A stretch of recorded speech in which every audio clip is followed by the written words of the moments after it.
Hey guys, welcome to Indira education centre. दोस्तों, आज हम स्टैटिक जीके की 500 प्रश्नों की श्रृंखला के पार्ट 5 को देखेंगे।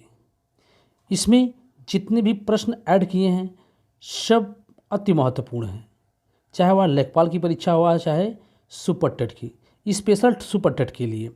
तो दोस्तों, यदि चैनल पर पहली बार विजिट कर रहे हैं तो चैनल को सब्सक्राइब करें और बेल आइकन को जरूर दबाएं और दोस्तों में शेयर करें।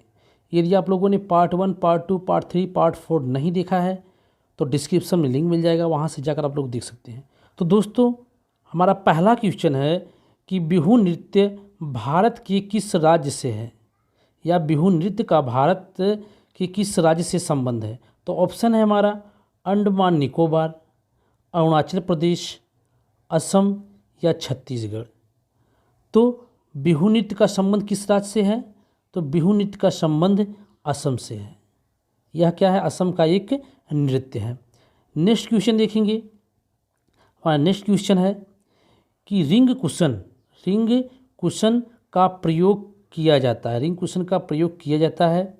ऑप्शन है हमारा सर्दी लगने पर, हैजा होने पर, मोच आने पर या सया घाव होने पर। तो रिंग कुशन का प्रयोग कब किया जाता है? तो सया घाव होने पर रिंग कुशन का प्रयोग किया जाता है। दोस्तों, यह क्वेश्चन आपके सीटेट जूनियर में भी पूछा गया है, इसलिए यह अति महत्वपूर्ण क्वेश्चन है। तो नेक्स्ट क्वेश्चन देखेंगे। हमारा नेक्स्ट क्वेश्चन है कि निम्नलिखित में से किस सागर में लवणता सबसे अधिक पाई जाती है? लवणता या खारापन सबसे अधिक पाया जाता है। तो ऑप्शन है हमारा लाल सागर, मृत सागर, भूमध्य सागर या कैस्पियन सागर। तो दोस्तों, जैसा कि हम जानते हैं यहाँ पर हमारा उत्तर सही होगा मृत सागर। लेकिन यदि यहाँ पर वान झील दिया होता तो वह क्या होता है? वह मृत सागर को छोड़कर वही सही होता, क्योंकि सबसे अधिक लवणता जो पाई जाती है वह कहाँ पाई जाती है? वह वान झील में पाई जाती है। कहाँ पर? वान झील में पाई जाती है। कहते हैं कि वहाँ पर 330% लवणता पाई जाती है, परंतु मृत सागर में 238% लवणता पाई जाती है। यह क्या है? लवणता के मामले में दूसरे नंबर पर है, लेकिन यहाँ पर वान झील ना दिए होने के कारण ये, इसलिए यहाँ पर मृत सागर ही सही होगा। नेक्स्ट क्वेश्चन देखेंगे कि भारत में एशियाई खेल सर्वप्रथम कहाँ आयोजित किया गया था?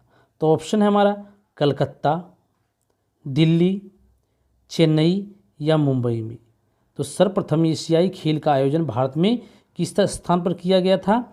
तो यह किया गया था आपके नई दिल्ली में या दिल्ली में किया गया था। यदि कहा जाए कि इसको किस सन में आयोजित किया गया तो सन है आपका 1951 में क्या किया था? दिल्ली में सर्वप्रथम एशियाई खेल का आयोजन किया गया था। कहा जाता है कि इसमें कुल 11 देश शामिल थे और 489 एथलीट ने भाग लिया था। तो नेक्स्ट क्वेश्चन देखेंगे। हमारा नेक्स्ट क्वेश्चन है कि किसके द्वारा वायुमंडल का प्रदूषण नहीं हो सकता? किसके द्वारा वायुमंडल का प्रदूषण नहीं हो सकता, या कौन सी गैस वायुमंडल के लिए हानिकारक नहीं है? तो ऑप्शन है हमारा hydrogen, carbon monoxide, sulphur dioxide और कार्बन डाइऑक्साइड। तो दोस्तों, हमारा सही आंसर है हाइड्रोजन। इसके द्वारा क्या होता है? वायुमंडल प्रदूषित नहीं होता, जबकि कार्बन मोनोऑक्साइड से भी प्रदूषित होता है, सल्फर डाइऑक्साइड से भी प्रदूषित होता है और कार्बन डाइऑक्साइड तो प्रदूषित करता ही है। तो दोस्तों, नेक्स्ट क्वेश्चन देखेंगे कि भारत का राष्ट्रीय खेल क्या है? भारत का राष्ट्रीय खेल क्या है? ऑप्शन है हॉकी, बास्केटबॉल, वॉलीबॉल या बैडमिंटन। तो भारत का राष्ट्रीय खेल क्या है? भारत का राष्ट्रीय खेल हॉकी है, जैसे इंग्लैंड का क्या है? क्रिकेट है। तो दोस्तों, नेक्स्ट क्वेश्चन देखेंगे। हमारा नेक्स्ट क्वेश्चन है कि भारत में वायु प्रदूषण की नवीनतम घटना जो भयंकर विनाश का कारण हुई थी, कि वह कौन सी घटना हुई थी जो क्या थे? भयंकर विनाश का कारण हुई थी। तो ऑप्शन है MIC गैस दुर्घटना, हिरोशिमा बमबारी, ईरान में भूकंप या चेरनोबिल विध्वंस। तो दोस्तों जैसा कि हम जानते हैं कि यह MIC गैस दुर्घटना, यही हमारा क्या है, सही आंसर है। MIC दुर्घटना 1984 ईस्वी में हुई थी। 1984 ईस्वी में कहाँ पर हुई थी, भोपाल में हुई थी। कहाँ पर, भोपाल में हुई थी। इस दुर्घटना में मिथाइल आइसोसाइनाइड गैस का क्या हुआ गया था, रिसाव हो गया था, जिससे क्या पर वहाँ भोपाल में भयंकर त्रासदी आ गई थी। नेक्स्ट क्वेश्चन है हमारा, एक सप्तक में कितने स्वर होते हैं? एक सप्तक में कितने स्वर होते हैं? ऑप्शन है हमारा 14, 12, 11 या 7। तो दोस्तों यहाँ पर सप्तक दिया हुआ है, आप सप्तक से कंफ्यूज मत होना। तो यहाँ पर हमारा सही आंसर है कि एक सप्तक में कितने स्वर होते हैं, तो 12 स्वर होते हैं। जैसा कि हम जानते हैं 7 स्वर क्या होते हैं हमारे, जैसे सारे गामा पाधा नीस, या क्या होते हैं, 7 स्वर होते हैं। लेकिन इन 7 स्वरों के 5 साथी स्वर भी होते हैं, तो 7 + 5 मिलाकर कितने हो गए, 12 हो गए। तो इसलिए एक सप्तक में कितने स्वर होते हैं, 12 स्वर होते हैं। नेक्स्ट क्वेश्चन देखेंगे। नेक्स्ट क्वेश्चन कह रहा है कि निम्नलिखित में से कौन सा रसायन फल परीक्षण में प्रयोग नहीं किया जाता? फल परीक्षण के लिए कौन सा रसायन प्रयोग नहीं किया जाता? तो ऑप्शन है हमारा potassium metabisulphite, sodium benzoate, sodium metabisulphite और कैल्शियम बाइकार्बोनेट। तो हमारा राइट आंसर है कैल्शियम बाइकार्बोनेट। इसका प्रयोग फल परीक्षण में नहीं किया जाता है।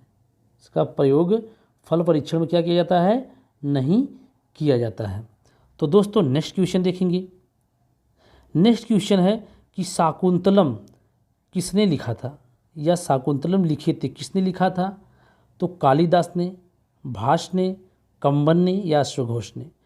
तो दोस्तों जैसा कि हम लोग सभी जानते हैं कि शाकुंतलम जो रचना है या किसकी रचना है, कालिदास की रचना है, कालिदास की रचना है। नेक्स्ट क्वेश्चन देखेंगे कि पानीपत की तीसरी लड़ाई में मराठों को पराजित किया था, या किसने पराजित किया था? तो ऑप्शन हमारा मुगलों ने, अफ़गानों ने, अंग्रेज़ों ने या सिखों ने। तो पानीपत की तीसरी लड़ाई में मराठों को किसने पराजित किया था? तो अफ़गानों ने पराजित किया था, अफ़गानों ने पराजित किया था। जैसा कि हम जानते हैं कि यह पानीपत की जो लड़ाई हुई थी, यह आपका 14 जनवरी 1761 ईस्वी को हुई थी। 1761 ईस्वी को पानीपत की तीसरी लड़ाई हुई थी। इसमें मराठों और अफ़गानों के बीच युद्ध हुआ था, जिसमें मराठों को किसने हरा दिया, अफ़गानों ने हरा दिया। तो नेक्स्ट क्वेश्चन देखेंगे। हमारा नेक्स्ट क्वेश्चन है कि शारदा अधिनियम के अंतर्गत लड़कियों एवं लड़कों की विवाह की न्यूनतम आय क्रमशः कितनी निर्धारित की गई थी? ऑप्शन हमारा 14 या 18 वर्ष, 15 या 21 वर्ष, 16 या 22 वर्ष या 12 या 16 वर्ष। तो शारदा अधिनियम के अंतर्गत लड़कों और लड़कियों की विवाह की न्यूनतम आयु क्या थी? 14 एवं 18 वर्ष। इसे याद रखेगा, यह बहुत ही क्या है, इम्पोर्टेंट क्वेश्चन है। कितना? तो 14 और 18 वर्ष। लड़कियों के लिए 14 वर्ष और लड़कों के लिए 18 वर्ष विवाह की न्यूनतम आय निर्धारित की गई थी। कहा जाता है कि यह अधिनियम, जो यह शारदा अधिनियम है, यह अधिनियम 28 सितंबर सन 1929 में क्या हुआ, पारित हुआ। इसे 1 अप्रैल 1930 में क्या कर दिया गया, इसे लागू कर दिया गया। तो हमारा नेक्स्ट क्वेश्चन कह रहा है कि जलीय प्रदूषण में कौन सा कारक प्रमुख है, या निम्नलिखित में से कौन सा कारक क्या है जलीय प्रदूषण के लिए प्रमुख है? तो ऑप्शन हमारा धुआं, औद्योगिक रसायन, अमोनिया या साबुन। तो हमारा राइट आंसर है औद्योगिक रसायन। तो दोस्तों जानते हैं कि जलीय प्रदूषण का प्रमुख कारण पूछा है, तो धुआं से क्या हो सकता है, वायु प्रदूषण हो सकता है। और लेकिन क्या है, औद्योगिक रसायन से क्या होता है, यह जल प्रदूषण होता है। तो नेक्स्ट क्वेश्चन देखेंगे।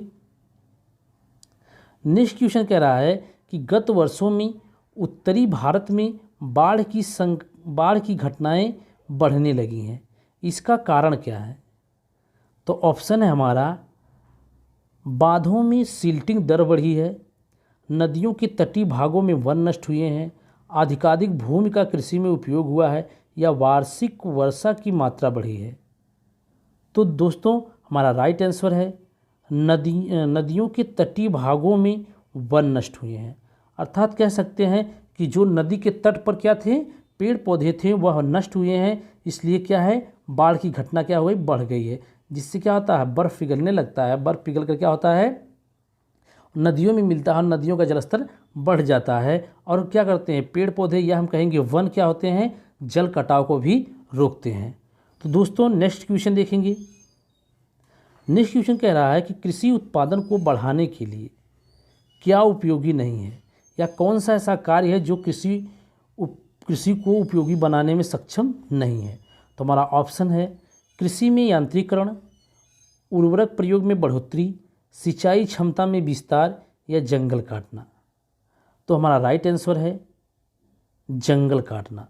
यहाँ पर क्या है, हम जब नहीं पूछा गया हो तो हम नकारात्मक ऑप्शन को ढूंढते हैं। तो क्या है, कृषि में जैसा कि कहा जा रहा है कि कृषि में यांत्रिकरण, हम विभिन्न यंत्रों का प्रयोग करेंगे तो क्या हो जाएगी, कृषि सफल होगी, कृषि सफल होगी। और हम जब उर्वरक प्रयोग करेंगे तो क्या हो जाएगी, कृषि में बढ़ोतरी होगी। सिंचाई क्षमता में विस्तार करेंगे तो भी क्या हो जाएगी, कृषि में विकसित होगी। तो दोस्तों नेक्स्ट क्वेश्चन देखेंगे कि एकत्रित वर्षा जल 30 से 40 मिनट बाद पीने योग्य नहीं होता, इसका कारण क्या है? कि 30 से 40 मिनट बाद क्या होता है, वर्षा का जल पीने योग्य नहीं होता, इसका प्रमुख कारण क्या है? तो ऑप्शन है हमारा, उसमें जीवाणु और धूल होते हैं, उसमें विषैले रसायन घुले होते हैं, उसमें खनिज नहीं होते, या ये अम्लीय होता है। तो दोस्तों इसका प्रमुख कारण है कि क्या होता है, इसमें विषैले रसायन घुले होते हैं, जिससे क्या होता है, या 30 से 40 मिनट बाद पानी क्या होता है, पीने योग्य नहीं होता या प्रदूषित हो जाता है। तो नेक्स्ट क्वेश्चन देखेंगे कि दिल्ली के किस सुल्तान ने ब्राह्मणों पर जजिया कर लगाया? तो ऑप्शन है हमारा, मोहम्मद बिन तुगलक, अलाउद्दीन खिलजी, फिरोज शाह तुगलक, या बलबन ने। तो जजिया कर किसने लगाया था? तो जजिया कर फिरोज शाह तुगलक ने लगाया था। किस पे? ब्राह्मणों पर। कहा जाए कि ये जो फिरोज शाह तुगलक हैं, इन्होंने ही क्या किया था, जौनपुर की स्थापना की थी, जौनपुर की स्थापना की थी। यह जो जौनपुर की स्थापना की गई थी वह मोहम्मद बिन तुगलक, जिसे हम जौना खां भी कहते हैं, जौना खां की याद में फिरोज शाह तुगलक ने जौनपुर की स्थापना कराई थी। तो नेक्स्ट क्वेश्चन देखेंगे। कह रहा है कि निम्नलिखित में से कौन सा युग्म सुमेलित नहीं है? इसमें दिया गया कि इसमें कौन सा युग सुमेलित नहीं है। एक तरफ मंदिर दिया हुआ है, एक तरफ उसके स्थान दिए हुए हैं, तो इसमें कौन सा सुमेलित नहीं है?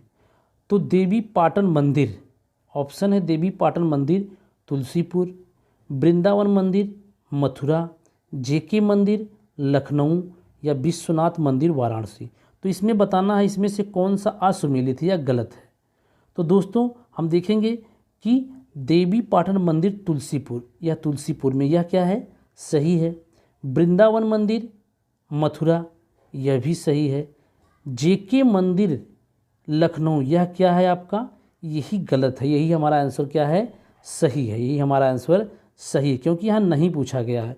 और विश्वनाथ मंदिर क्या है, वाराणसी में है। लेकिन कहा जाए कि जब जेके मंदिर लखनऊ में नहीं है तो यह कहाँ पर स्थित है? तो यह स्थित है कानपुर में। यह कहाँ पर है? कानपुर में जेके मंदिर स्थित है। तो दोस्तों नेक्स्ट क्वेश्चन देखेंगे। सोना का लैटिन नाम क्या है? सोना का लैटिन नाम क्या है? लैटिन नाम पूछा जाता है आपको, तो सोना का लैटिन नाम क्या है? ऑप्शन है अर्जेंटम, प्लम्बम, नेट्रियम, या आरम। तो सोना का लैटिन नाम क्या है? आरम है। क्या है? आरम है। तो दोस्तों नेक्स्ट क्वेश्चन देखेंगे कि राजा हर्षवर्धन की राजधानी थी या कहाँ थी।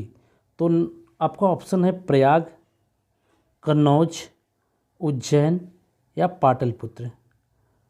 तो राइट आंसर है हमारा कन्नौज में। राजा हर्षवर्धन की राजधानी कहाँ थी? कन्नौज में। तो दोस्तों आज के लिए बस इतना ही। यदि आप लोगों को वीडियो अच्छा लगे तो शेयर करें, सब्सक्राइब करें चैनल को और लाइक करें। यदि आप लोगों को डिटेल वीडियो चाहिए, थ्योरी वाली वीडियो चाहिए तो कमेंट करिए। आप लोगों के लिए थ्योरी वाली वीडियो भी उपलब्ध कराई जाएगी। आपको यदि इसका PDF चाहिए तो डिस्क्रिप्शन में टेलीग्राम का लिंक मिल जाएगा, आप वहां से जाकर PDF ले सकते हैं। तो दोस्तों आज के लिए बस इतना ही। जय हिंद।